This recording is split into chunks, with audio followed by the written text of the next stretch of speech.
नमस्कार, welcome. The Hindu ने report किया है, election commission of India announces repolling for Falta assembly seats on May 21। जैसा कि हम लोगों ने देखा कि विगत 2 मई को भी वेस्ट बंगाल के 15 पोलिंग बूथ्स में रीपोलिंग कराई गई, जिसमें 11 पोलिंग बूथ्स माराघाट पश्चिम के थे और 4 polling booths Diamond Harbour area के थे।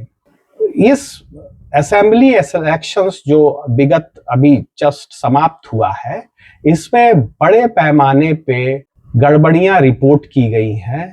कई जगह मतदाताओं को प्रभावित करने की कोशिश की गई, मतदाताओं को धमकाया गया, कई जगह मतदाताओं को प्रलोभन दिया गया, कहीं कहीं पर पोलिंग बूथ्स के अंदर पॉलिटिकल पार्टी के कैडर्स पाए गए।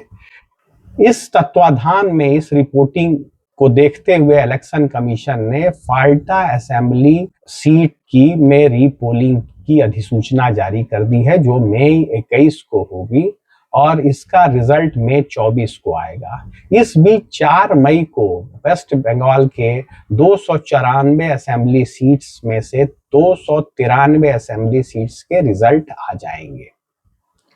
अल जजीरा ने रिपोर्ट किया है, Trump to review Iran's new 14-point peace plan. Israel pounds Lebanon. Trump's doubt Iran's peace proposal is acceptable. हम देख रहे हैं कि जब से सीज फायर के बाद ईरान और अमेरिका के बीच पीस टॉक्स की कवायद चल रही है, जिसमें पाकिस्तान एक भूमिका निभा रहा है, शायद चाइना की भी कुछ भूमिका है। इसमें इजराइल और अमेरिका के बीच कोई भी निष्कर्ष, कोई भी सहमति नहीं बनती नजर आ रही है। ईरान अपने पीस प्रपोजल्स में न्यूक्लियर कैपेबिलिटी, मिसाइल कैपेबिलिटी और मिलिट्री कैपेबिलिटी को कर्टेल करने या इंटरनेशनल एजेंसीज के निगरानी में लाने का प्रोविजंस अमेरिका को नहीं दे रहा है और अमेरिका इन प्रोविजंस के बिना किसी भी पीस प्लान के लिए तैयार नहीं है। ऐसे में युद्ध विराम किस मोड़ पे लेगा कहना मुश्किल है। हॉर्मुज का ब्लॉकेड जारी है और ईरान के भी पे सैंक्शंस लग रहे हैं और ईरान के सारे पोर्ट्स पे और तेल निर्यात पे सैंक्शंस लग चुके हैं। अल जजीरा रिपोर्ट कर रहा है, US approves $8.6 billion in arms sales to Middle East. इस सेल्स में 3 कंट्री आ रहे हैं, इजराइल, यूएई और कतर। यूएस इन देशों को मिसाइल डिफेंस सिस्टम्स, मिसाइल्स और APKWS सिस्टम दे रहा है। ये APKWS सिस्टम एक ऐसा सिस्टम है जो अनगाइडेड मिसाइल्स, रॉकेट्स को प्रिसीजन गाइडेड मिसाइल्स और रॉकेट सिस्टम में बदल देता है। अल जजीरा रिपोर्ट कर रहा है, price surge, jobs disappear as war strains Iran economy. जैसा कि हम जानते हैं कि विगत वार में ईरान के इंफ्रास्ट्रक्चर्स को काफी नुकसान पहुंचाया गया है, ईरान की मैन्युफैक्चरिंग कैपेसिटी को नुकसान पहुंचाया गया है, ईरान के ऑयल एंड गैस एक्सपोर्ट्स संस्थान जो है और पोर्ट्स को भी डैमेज करने की कोशिश की गई है। ईरान ने भी अपने पड़ोसी देशों में ऑयल एंड गैस एक्सपोर्ट्स और रिफाइनिंग संस्थानों को नुकसान पहुंचाया है, पोर्ट्स को भी नुकसान पहुंचाया है, अमेरिकन हितों को नुकसान पहुंचाया है, अमेरिकन इंस्टॉलेशंस को नुकसान पहुंचाया है। लेकिन इसका रिजल्ट ये आ रहा है कि ऑयल एंड गैस का निर्यात पर्शियन गल्फ से तो नहीं ही हो रहा है, साथ में खाड़ी देशों को बाहर से जाने वाले सामान जैसे बासमती चावल जो भारत से जाता था, वेजिटेबल्स जाता था, एग्रीकल्चर गुड्स जाता था भारत से, इलेक्ट्रॉनिक्स गुड्स, इंजीनियरिंग गुड्स जाता था और अन्य देशों से जाता था, वो प्रभावित है। और ईरान तो बहुत ज्यादा प्रभावित है, क्योंकि अमेरिका सैंक्शंस लगा रहा है ईरान पर। अमेरिका की नीति है ज्यादा से ज्यादा ईरान को दबाव में लेना सैंक्शंस के तहत। तो बहुत सारे दुनिया के देश अभी ईरान से व्यापार नहीं कर रहे हैं।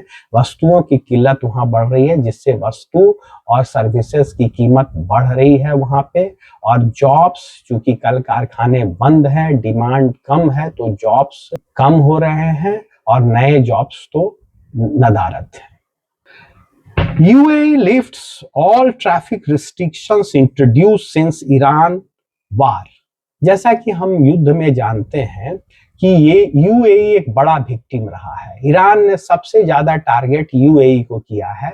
UAE के पोर्ट्स, UAE के गैस एंड ऑयल संस्थान, UAE के एयरपोर्ट्स को टारगेट किया है। और इसके मद्देनजर UAE में एयरपोर्ट्स बंद थे, सिविल एविएशन बंद था और आवागमन लगभग नगण्य पहुंच गया था। और धीरे धीरे उसको युद्ध विराम के बाद बढ़ाया जा रहा था, जिसे अब फुल्ली ऑपरेशनल कर दिया गया है, पूरी तरह से चालू कर दिया गया है।